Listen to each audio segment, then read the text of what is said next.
Hello, and welcome to another episode of Market House, the podcast where we talk all things Disney. My name's Caleb. And I'm Caitlin. And this week, we talk about rumors of Disney selling to Apple. And our thoughts on the Magic Key program. Let's dive in.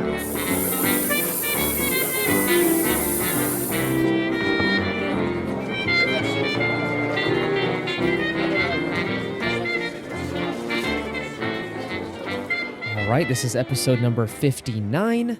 And I am excited to be back, even though we were recording a little sooner than we expected with the Bob Iger news. Yeah, we had 2 episodes this week. Yeah. So if you actually, before we dive in officially, if you haven't listened to our interview with Happiest Hour, definitely do that because it was a lot of fun. It was amazing. Yeah, so that came out last week, and we're actually going to be on their show, I believe, this week, if all the stars align. So we're looking forward to that.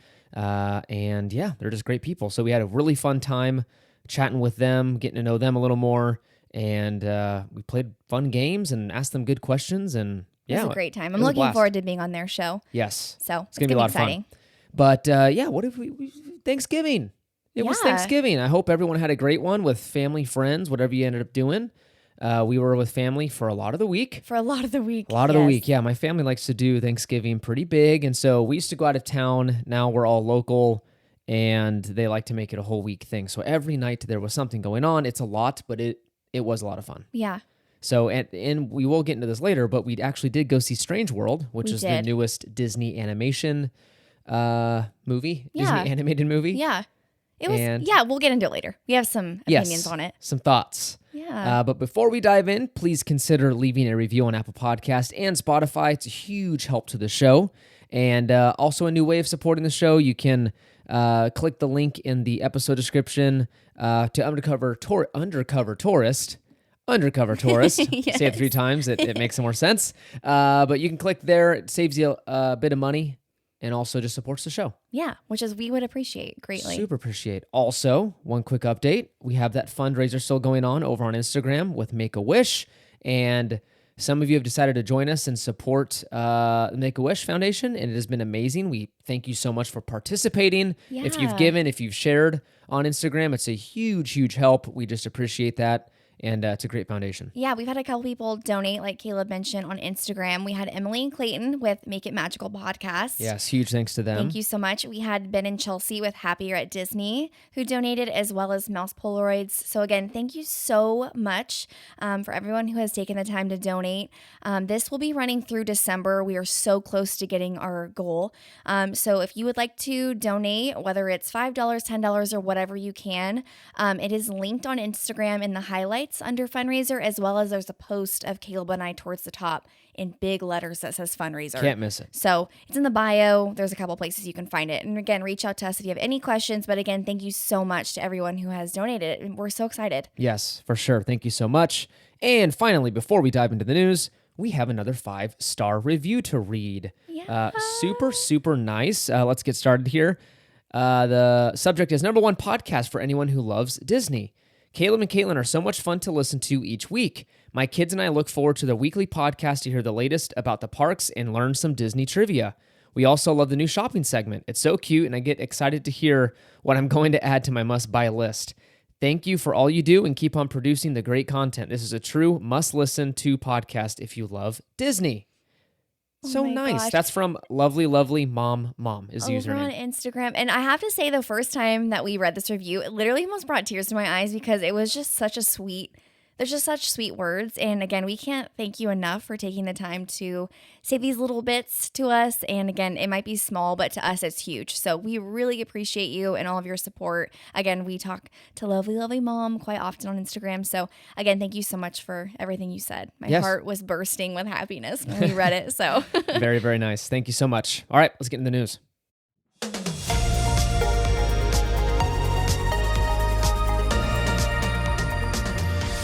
All right, first up, we have some unfortunate news. Strange World has bombed at the box office. Yeah, it didn't do very well. No, not at all. And we just saw it and we weren't very Not very impressed. No. It was okay. It wasn't bad.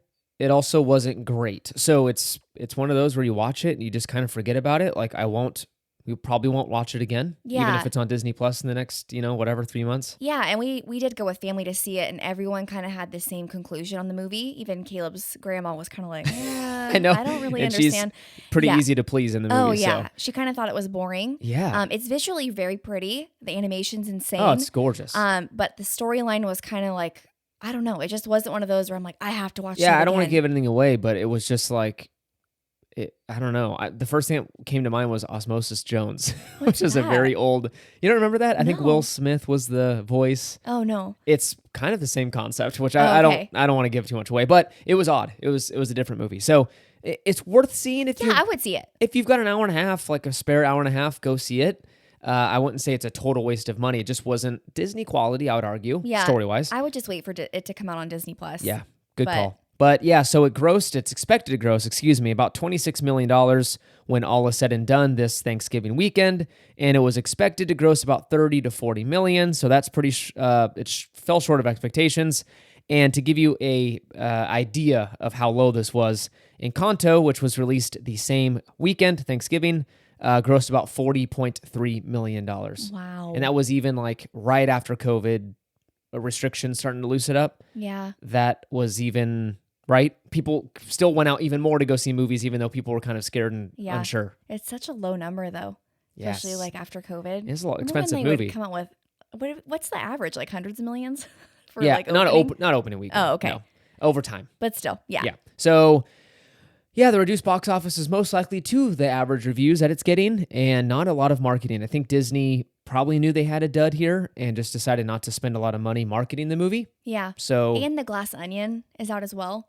yeah, by it's not a Daniel family Craig. movie, though. It's not, but I'm like, I feel like people who are going to the movies are probably going to see that. That's true. So, Yeah, people are just going to the movies less. Like, Yeah. it has to be a spectacle to go. right. So, yeah, it's a good point.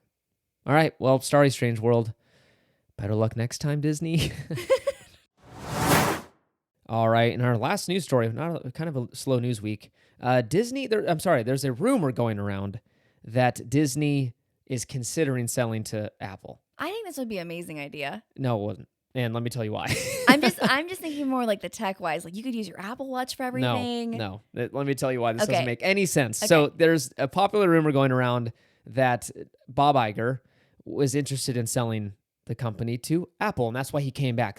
That's what people are saying, that Bob Iger's the deal guy, right? He's the master negotiator, and that he's going to go to Apple and say, you should purchase us for these reasons. And this is the argument that people are making. Bob Iger actually mentioned his interest in selling to Apple in his memoir, which I mentioned last week, The Ride of a Lifetime. Amazing book. Very good book. But it wasn't, I wanted to sell to Apple. He just said, Steve Jobs and I got along very well. Steve loved our company. I loved his company. Bob Iger was actually on the board of Apple at one point, and vice versa. Steve was on the board of, Disney. And they just saw eye to eye on a lot of things. Mm-hmm. And he said, I think eventually, if Steve was still around, we would have merged the two companies just because we saw eye to eye and quality and blah, blah, blah. And the other argument is that Apple's market cap is huge, right? They're a giant company. $2.3 trillion last time I checked versus Disney's $180 billion. So it's a dwarf, or it's tiny. It's a tiny, tiny little speck on Apple's value, right? And this is in addition to having $82 billion in cash. So Apple sitting on a huge sum of money is worth a lot, right? And people are just saying that, hey, they have the money. Why wouldn't they purchase Disney for that beautiful IP, right? You've got Pixar. You've got Lucasfilm. You've got Marvel. You've got all the Disney properties. And so people are saying, hey, Apple's in streaming. This makes sense. But let me tell you why this doesn't make any sense. Okay. Okay, I've been thinking about this. It bothers me. Okay. It bothers me that people think this. We're an Apple family over here. So We are. I'm I love both. I'm love ready for both, this. but it doesn't make any sense. So first thing, what would Apple want to do with cruise ships and theme parks? It's not part of Apple's business. They don't want to. They want to deal with that kind of stuff, right? The move would not add enough revenue to their business to make sense. So Apple deals in multi billions, right? I mean, the revenue they generate is unbelievable, and so they need to get into things that like will exponentially increase for their bottom line. And theme parks isn't going to do this, right? The IP is fantastic for streaming, but that's like an add-on business for Apple, right? The money's in the iPhones, the money's in the tech. So it doesn't make much sense. like they need to make moves in cars, right? There's a rumor they're making a car, government contracts, healthcare, stuff that's going to make like huge waves in the business world. And finally, my final argument against this is Apple does not like to do big acquisitions. They love to buy up small companies to complement their existing businesses. So you've got the biggest one they've ever done was Beats for $3 billion, which that sounds like a lot to the average person, but $3 billion for a company the size of Apple's like small potatoes, tiny. And like I mentioned earlier, Disney's about $180 billion, their market cap. The next one was $1 billion for Intel's mobile chip business, $600 million for a semiconductor business. So it doesn't make any sense. And there, I rest my case. All right. That's the news story. Well, I mean, to me, I would love for them to do that because I'd love to be able to use my Apple Watch for everything. I think that can be done in a different way. That's a partnership. Let me hear my things. This is what I'm saying. I think it'd be amazing because if Apple did buy Disney, you know how much Apple, like Disney stuff that we'd have for our phones? Like phone cases. We have computer stuff that's all Disney. Some people might go, that's so tacky, but I would buy all of it. I know. That's just, yes. For those reasons, okay. I would love it. Other than that, I don't care. Mr. Tim Cook, you should purchase it for those reasons. Because Caitlin wants an Apple case, an iPhone case with Mickey on it. Okay. I love it. But anywho, that's the rumor. I wanted to address it just because it's going around like wildfire and it's really, people want to click on it. And it just doesn't make much sense. I don't think it's going to happen. I'm calling that this is absolute baloney. Yeah, and I think we also have to remember that Iger's going to be, I don't want to say in office, but like with Disney for in office. What we know of as 2 years right now. No, I don't think he's going to come in and sell and then go, all right. And it's not going to be 2 years. I just don't think that, I don't know if he wants that to be his legacy. Yeah, good point. Alrighty, we're back. The music means Disney trivia. We tied again last week. I think we've tied last week. We've tied 2 weeks in a row. This year. This one I'm feeling really confident about. Wow. Yeah. Think you're going to stump me? I hope. Okay. So we'll see. All right, let's get into it. Okay. All right, Caleb, are you ready for your first question? I think so. All right. First up, in Beauty and the Beast, what does Gaston say he's roughly the size of? A barge. Okay, perfect. I'm so proud of you because we watch that movie all the time. Okay, are you ready for your second question? Yes. Which I think you might get. It's not that I'm thinking about it, but I just thought it was interesting. You were very confident, you said. What is the most expensive Disney movie ever made? The most expensive Disney movie ever made? Yes. It's animated? Yes.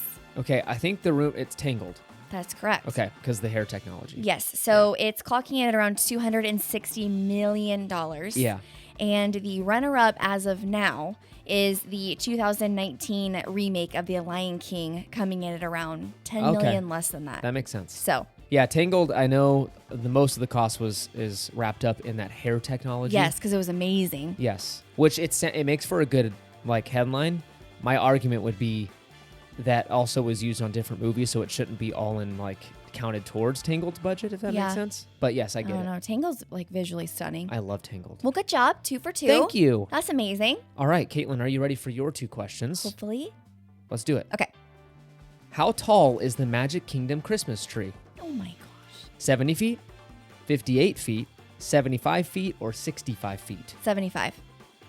Incorrect. 65 feet. I knew it. That's crazy. That's it's hard. tall. It's nearly 7 stories tall. That's crazy. Okay. Okay. Next question. Which Disney World attraction does not typically get a holiday overlay? Which one doesn't get one? Ready?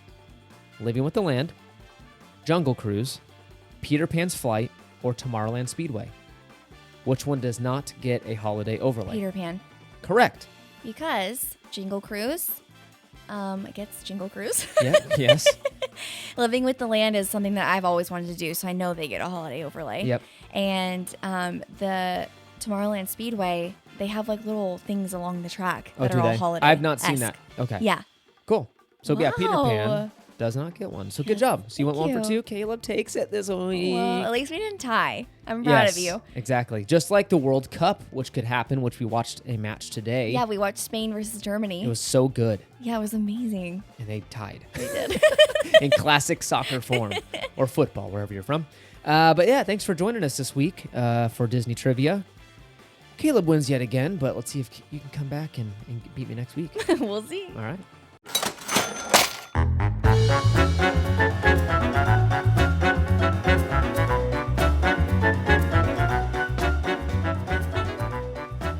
right, we're back with another edition of Shop the Mouse with Market House. Caitlin, what do you have for the folks today? Well, I'm quite excited because quite a bit of you were like, where is Shop the Mouse last week? Because we didn't do it. So it is back, my friends, and I have some fun, exciting items for you, especially for that Cyber Monday that this episode is coming out on. So, first one, I have a Mickey Mouse and Friends Weekend Vibe long sleeve t-shirt. Ooh. This one is super cute. It's white and it has Mickey and Friends all over it. Again, it's super casual, fun, just something to throw on. It's lightweight. So if you're like us, where it's not always cold during the winter time, Yes. you can wear that. And that's going to cost around $44.99. Okay. However, it's currently 30% off. Oh. And I believe it's still going to be going through for Cyber Monday when you see this. So on Monday morning, head over to our Instagram, go on stories. I'll have all the links for you as well as the code for 30% off. Perfect. So watch out for that.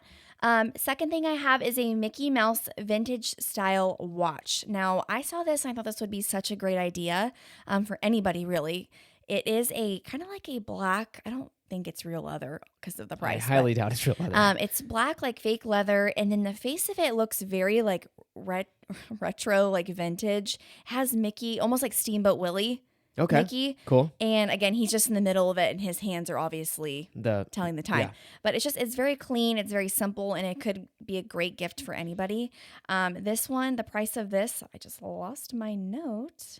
I saw it here for $53.99. Yes, $53.99. And Okay. again, it is 30% off. Again, I will have it all linked for you. Perfect. My last one is something that I almost bought at the parks, and it is the Mickey Mouse waffle mug and spoon set.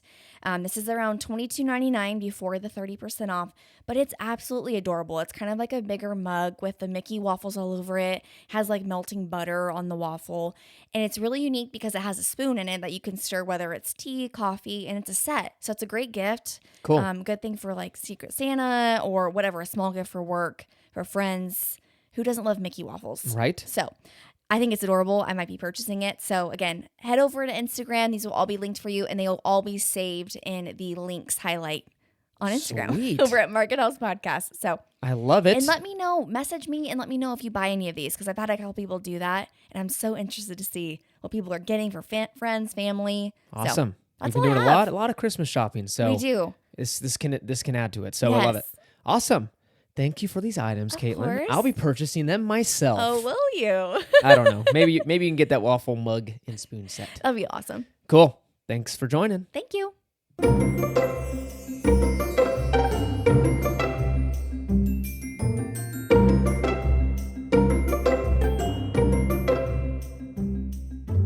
All right, and that brings us to our main segment of this week, and that is Disneyland Magic Keys. Dun, dun, dun. Yeah, we want to talk about the program, what our thoughts are on it. We've had the Magic Key for a little over a year now. Yeah. And just kind of getting used to the new program. So when these first were announced, Caitlin and I were ecstatic. Like the can't opportunity to buy essentially annual passes again. Mm-hmm. So exciting. And it was just, it was a rough couple of years with COVID. And Yeah. we were just excited to look forward to a new annual pass program. Yeah, we were so excited to get the magnet Right? and for all of that. Oh my gosh. It was crazy. Oh gosh. Takes me back from that video that Disney posted about when they were opening up. In that, what was that video on Instagram where they're going through and all the cast members are clapping and they have balloons? Yes, It was such yes. an exciting time. Like, it's happening. Yes. So we started off with the Believe key. Yes. So that was the second from the top. So let me kind of go down the list here and tell you prices of what the Magic Key program are, and then we'll actually I'll read off what annual passes used to be Ooh, okay. in 2019. Perfect. What that program looked like. So right now, these are the 4 Magic Keys that are available currently. We've got the Inspire Key, which is the creme de la creme, $1,600, $1,599. And this only has about, I think it's 9 days of blockout dates. Okay. So this used to be the one without, any blockout dates and stuff, but it does have those now around Christmas time and New Year's. You've got the Believe Key, which is the second down, $1,099. This has more blockout dates and less, I think, discounts when it comes to merch and food. Yes, I believe it's 10%. Okay, and then we've got the Enchant Key, which is $699. Same thing, so less access to the park and same discounts though, except for parking. I don't want to get into all that because it's very confusing. Yeah. And then Imagine Key, which is the lowest. That is $449. That's the SoCal exclusive. You have to be a SoCal resident, and it is super blocked out. Like you only have pretty much a few months out of the year that you can go. And it's normally during the week availability. I don't not think there's weekends. any weekends at all No. available Which for this again, tier. if you live down there, that's great. Oh yeah, it That's makes awesome. perfect sense. So yeah, like Caleb mentioned, we did start off with the Believe Key, and then when we renewed this past year, we actually went down to the Enchant Key. Yeah, so we had an unusual, of course it was the first year back, right, from taking a long break from Disney, not voluntarily because of the pandemic. Right. And so we had a ton of trips planned, a couple of family trips, and a lot for ourselves. So it made financial sense to get that Believe Key, more access to the park, and blah, blah, blah. Yeah. This time around, we had kind of some less trips planned, and we wanted to do some other stuff around, we wanted to go to Tahoe for a weekend. So like just a little more vacations outside of Disney. Right. So we downgraded to Enchant. And I hopefully it makes sense. Yeah, and it's one of those things where we obviously talked about this in previous episodes, but we kind of took the availability for the Enchant Key and mapped out our entire year of when we wanted to go, and it lined up to where the availability and time frame which we wanted was available. So it was kind of a no-brainer to pick that key. Again, there was no issue of like, we're not doing the Believe Key anymore. It wasn't that at all. It was just the times that we wanted to go were open. Yep. So again, we'll see how it goes. So far, it's been great. Yeah, we've used it once. Yeah, we're going again in January, so soon. So yeah, it's been going great so far. All right, so let me read off what the annual pass program looked like in 2019 before we lost it. We had, again, the top tier pass, this isn't around anymore, which Caitlin and I have always looked at and said, I cannot believe people have this. It's so cool. The Premier Pass. Do you remember that? Yes. It was $2,199, and it gave you unlimited access to both Disneyland and Walt Disney World. The most dreamy pass. Right? My former boss had it. Yes. And he had it in his wallet. I thought it was the coolest thing in the world, and he would go quite often to both, and I was so jealous. So jealous. It was so cool. So this was the top tier pass. I don't know if this is ever coming back. Doesn't make much sense for Disney to bring it back, but anywho, ski. Don't think it's coming back. So the top tier pass for Disneyland exclusively was the Signature Plus Pass. This was $1,449.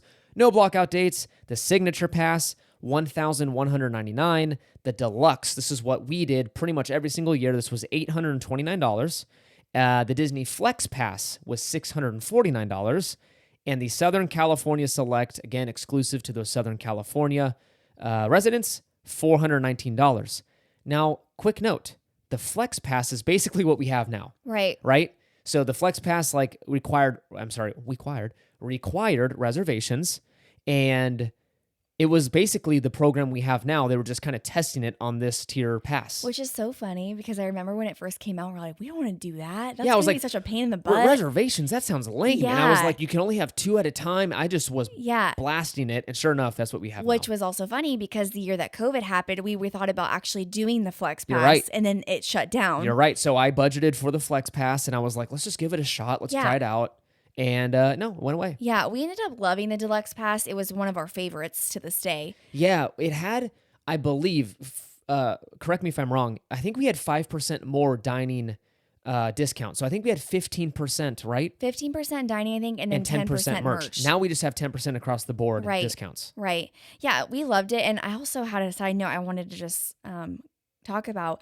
Isn't it interesting that the Premier Pass that you can go to Disney and Disney World was only $21.99, and then the top Inspired Key is $1,600 right for one? Isn't that crazy? That's why I think we'll never get it back because it'll be so. It'll probably be like $3,000. Maybe they would, but it would be that $3,000 probably. Yeah. Sorry, side note. I just wanted to mention that. Yeah. Prices are so pretty close, expensive. and I know it's getting expensive. So let's go down the list of what I think are the Magic Key pros and cons, and then we'll compare them to the annual pass program and how we feel about it all. Perfect. Okay, so first pro of having a Magic Key, of course, is kind of access to the parks.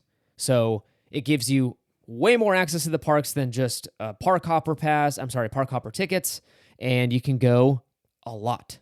Yeah, right? We love it. And not to mention, the second thing that we have is just merchandise, food. You get discounts on, which again, throughout the trip is very beneficial. It adds up. Doesn't matter if you have 2 people there or 10 people there. For sure. It saves you money. And you get a Genie Plus discount now. I know we don't like the program, but at we least do use it. You get a and discount. it does help to have it discounted. Yes. You get exclusive activities. So you have exclusive picture opportunities in the park. You've got access to the Magic Key Lounge, which we still have not tried, Yeah. and kind of random other stuff. They'll do. There's like a holiday tote bag that's Oh, is coming there really? out, I think Okay. in December that I've seen. There'll be like random sippers or popcorn buckets. Again, It's little stuff. it's little things. Yeah, Yeah. but it helps. It helps. Yeah. Depending on what key you have discounted or included parking, which again, that adds up. What is that, $25 a trip? Yeah, I think it's 25. Again, which we don't ever park. We always just Uber to the hotel and walk to the parks. So Yes. we So never bring a car. Yeah, we don't really take advantage of this. That's why it's not really, we don't account for that when we're planning on when we're purchasing. But I know a lot of people that still drive down there, and that again is that's something to factor in. We have family members too that will usually park and go do that kind of stuff. So Yep. And then finally, you get special discounts throughout the year. So sometimes they'll do Magic Key hotel discounts, increased merch discounts. Do you remember in November? that was Or amazing. October. It was October, and I'm kind of like, bring it back. 30% off Oh my merch. gosh, that was awesome. That was amazing. crazy. Yeah, the Spirit jersey was like $50 instead of 75 Yeah, plus tax. It was awesome. That was awesome. So they'll do stuff like that. So it is fun to be a part of that program because you get, again, discounted merch stuff, and we always partake in Right. the merch. So let's list off some of the negatives, right? Yes. Am I missing any pros? Am I missing any there? I don't think so. Okay. Yeah, I don't think so. But again, sadly, there are cons, and it's kind of a bummer. But the first one that I do notice is the blockout dates. It's can be frustrating. I mean, not can be. It is frustrating. No matter what pass you have. So it's kind of one of those things where, again, sometimes only one weekend works, and if that's blocked out, it's a bummer. It is a bummer. And I feel like they're increasing, right? So I think every pass now, of course, has increased blockout dates, no matter what one you get. Right. And it is frustrating. Again, it's part of the thing. It's always been that way, even with the annual pass program. Mm-hmm. But it feels just more limiting now. Right. Like with ours right here, the one we have, what's it called? The Enchant? You can barely go in December. I mean, barely. Yeah, I think there was only one weekend, and it was the first weekend actually. And then it's just throughout the week, which again, we have to fly or drive down there, so we can't just hop over to Sure. LA. Yeah, But, it's a haul. So yeah, so it's a bummer. the next thing is smaller pool of park reservations compared to ticket holders. So it's harder to get in, right? Yes. So that mix up, if you don't know what I'm talking about, it's pretty much confirmed by Disney that they prefer to have ticket holders in the park versus Magic Key holders because they spend more money on average. And so they will favor them, right? Let's say 70% of the reservations go to ticket holders and 30% go to Magic Key holders. I'm making that number up. I don't know what that mix is, but that's pretty much what people think is going on. Yeah, and it's also just a bummer just trying to get reservations for the pass holders or the key holders because, for example, we've had multiple times where, again, we've gone with family and we weren't able to get a certain weekend because it booked up so quickly, and that's hard when you're going in a big group. Or like we had one example towards the very beginning where if you switched and you didn't get the date, like, you know what I'm trying to say is like, Yeah, so if you wanted to switch from Disneyland to DCA... yeah, you had to do that in about 2.5 seconds, and if you didn't, it was gone, and that happened to us twice. Yeah, you had to straight cancel it without switching. And it was the most terrible feeling because when we called Disney and sat on the phone with them for 4 hours, they were like, oh, we can't help you. Yeah, sorry, bud. So thankfully, there was an amazing cast member that helped us at the parks, and we were able to clear everything out. But again, that could be stressful, so... Yep, not fun. No. And finally, again, this is kind of I wouldn't blame the Magic Key program for this. This is with the annual pass program as well. But there's an obligation. You feel like there's an obligation to go all of the time. You really want to get every single dollar, squeeze every dollar of value out of this pass. And so if Caitlin and I want to go for an extended weekend trip to Napa, let's say, or I don't know, what have you, list off anything, go to Portland or Seattle, we feel almost guilty a little bit because we're not using the very expensive pass we purchased 3 months ago, right? Right. Do you feel that way too? Yeah. Yeah, I do. It's one of those things where you're like, you have it. So you're like, well, I should be going to Disney. Right. I already prepaid for this. Yeah. And it's So- like our admission's free and then Right. we're just paying for food at that point. And Right. so, yeah, it is kind of silly, but it's part of it. Yeah, well, that's a good point. They do wrap you in that feeling of, well, it's free, but you're like, no, it's not. I already paid for prepaid this. for this. Exactly. But again, it's interesting how that does happen. Yeah. So that's pretty much the pros and cons of the Magic Key program. Now let's compare them, again, my feelings compared to the annual pass program that we used to have. Yes, these So- are just our feelings. Yes, Caleb and I's. for sure. First thing is every pass, like we mentioned before, has more blockout dates. This is, again, verified. This is the thing. They're just more restricted than they used to be, Yes. and you pay more for them. Second thing, smaller percentage discount, like we mentioned before, on food. So it's about 5% difference there, but just less discounts on food, so not as great there. No park reservations were required back then. Yes, and this is something that I really hope that they get rid of, especially with that specifically and the park hopping time Yes. where you have to wait. It's really a bummer when you're there and you're like, I want to go over there just really quick and you can't. So Yep. it was nice having all of that. Yeah, so the annual pass program, you didn't worry. Reservation didn't even like ring a bell to you. You just No. dining reservations. That That's all was you it. cared about. And that's hard now too. Yes, everything's hard. That's a different story. It's a different episode. They had more events for annual pass holders. Do you remember the annual pass holder days for the Yes. parks? Yeah, they would like open up the latter half of the day to just annual pass holders, and they had exclusive merch you could get, and it was Yeah. just big deal. It was awesome. So you were almost like, you felt a little more appreciated back then. Mhm. Now, especially the unfavorable mix Yeah. comment during the quarterly earnings Yeah. report, and discounts or extra months for renewals. So they offered straight up discounts to renew. I remember that, which happened to us. How much was the discount? Do you remember? I don't remember, but I do remember. The only one I remember the actual amount was it was renew now and get 13 months on your Yeah, pass. it was a free month. It was Yes, awesome. That was awesome. Not anymore. Not anymore. Disney World still gets discounts, but we don't. I know. Crazy. Better name. This is just my opinion, but I think annual pass holder is a much better name than Magic Key. I have to admit, I thought this for a very long time. The Magic Key name's growing on me. Really? I don't know why. You did not like it in I the did beginning. not. I don't know. I think it's just because we've talked about it so often. It's just kind of being ingrained in my brain now, like Magic Key, Magic Key. Like I never slip and go, oh, AP. Sure. I do prefer the AP. Come on, AP. I do. That was cool. But I do have to say I am getting more used to Magic Key. Okay. Like, oh yeah, I'm a key holder. I respect that. But I miss the little AP magnets. They're so know. cute. Physical cards. So you actually had a physical annual pass card that you got to use Yeah. at the entrance for your fast passes, for your discounts. It was much more convenient, my opinion, with the card versus the app. I love the card. I miss it. Because the app's glitchy sometimes. Yeah, or the splash screen. So when you're trying to open it in the launch screen and it's the stupid animation, it's beautiful, but I don't want to sit there for an extra 5 seconds. I want to get my Well, it's thing so funny. going. I always cracks me up because when we go to the Starbucks or Market House on Main Street, we're always trying to order and Caleb's trying to scan his like key discount and it never loads for him ever when he takes it. Yeah, so And the poor cast number is like, yeah, give me the He's ability like, I'm to so add sorry. it. Give me the ability to add it to my iPhone wallet. Give me the ability to, I would pay. see, this is why Apple. Yeah, okay, needs to- all right. Charge me $15 and give me one of those plastic cards again. I would love to have, because we kept all of our old ones. Yeah, Like we have them all. they're in my little Disney backpack. They're so fun. Anyways, Oh, I'll stop complaining. memory But lane. I love it. finally, I think what was preferred over at the annual pass program was the Max Pass add-on. Do you remember that? You could just pay an extra $150 or $100 for the year, and you got Max Pass. I loved it. I loved it. That was the best. Max Pass was the best program. Bring it back. Yep. Oh, no. Oh, No. Mr. Chapek Wyata. But Mr. Iger, if you're listening, I don't know why I keep calling him Misters.